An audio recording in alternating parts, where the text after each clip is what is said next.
Assalamualaikum warahmatullahi wabarakatuh. Perkenalkan, nama saya Indah Susilowati dengan NIM 230205032. Jadi di dalam video ini saya akan membahas tentang konsep dan bentuk pelanggaran dari pasal 1381. Jadi di dalam pasal 1381 Kitab Undang-Undang Hukum Perdata atau KUHA Perdata Indonesia mengatur mengenai perikatan atau hubungan hukum yang muncul akibat suatu perjanjian. Berikut adalah bunyi dari pasal 1381 KUHA Perdata, yakni perikatan timbul karena suatu perjanjian atau karena undang-undang. Adapun konsepnya antara lain, yang pertama ada perikatan, yang kedua ada perjanjian sebagai sumber perikatan, dan yang ketiga ada undang-undang sebagai sumber perikatan. Yang dimana perikatan dalam hukum perdata, perikatan adalah hubungan hukum antara dua pihak atau lebih yang menimbulkan kewajiban bagi salah satu pihak untuk melakukan sesuatu atau untuk tidak melakukan sesuatu, dan hak baik pihak lainnya untuk menuntut pemenuhan kewajiban tersebut.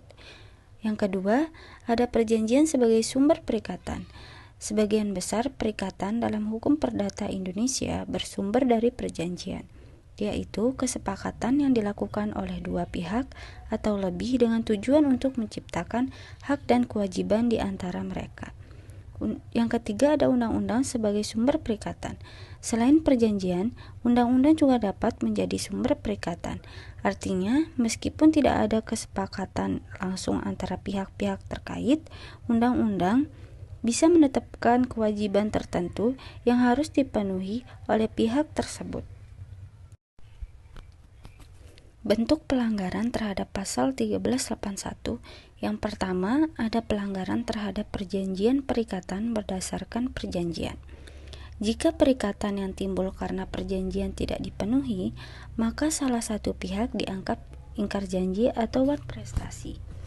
Ini contohnya seperti wan prestasi dalam jual beli, yang dimana pihak penjual tidak menyerahkan barang yang dijanjikan dalam perjanjian jual beli. Yang kedua, ada pelanggaran terhadap kewajiban berdasarkan undang-undang, yaitu perikatan yang timbul dari undang-undang mengharuskan seseorang untuk memenuhi kewajiban tertentu yang diatur oleh hukum meskipun tidak ada perjanjian antara pihak-pihak terkait. Jika kewajiban tersebut tidak dipenuhi, maka ini bisa dianggap sebagai pelanggaran hukum. Ini contohnya seperti pelanggaran kewajiban nafkah keluarga. Dalam hal suami tidak memenuhi kewajiban memberikan nafkah kepada istrinya sesuai dengan ketentuan hukum yang berlaku, ini merupakan pelanggaran yang diatur dalam undang-undang. Yang terakhir, jika terjadi pelanggaran terhadap perikatan yang timbul dari perjanjian atau undang-undang, pihak yang dirugikan dapat mengajukan gugatan kepada pengadilan dengan tujuan untuk yang pertama ada pemenuhan kewajiban, yang kedua ada ganti rugi, dan yang ketiga ada pembatalan perjanjian. Yang dimana dalam arti pemenuhan kewajiban ini misalnya meminta pengadilan memerintahkan pihak yang ingkar untuk memenuhi perjanjian. Sekian penjelasan tentang pasal 1381 KUHA Perdata.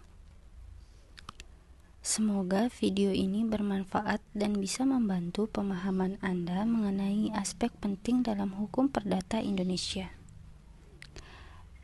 Jangan lupa untuk like, komen, dan subscribe untuk pembahasan hukum lainnya.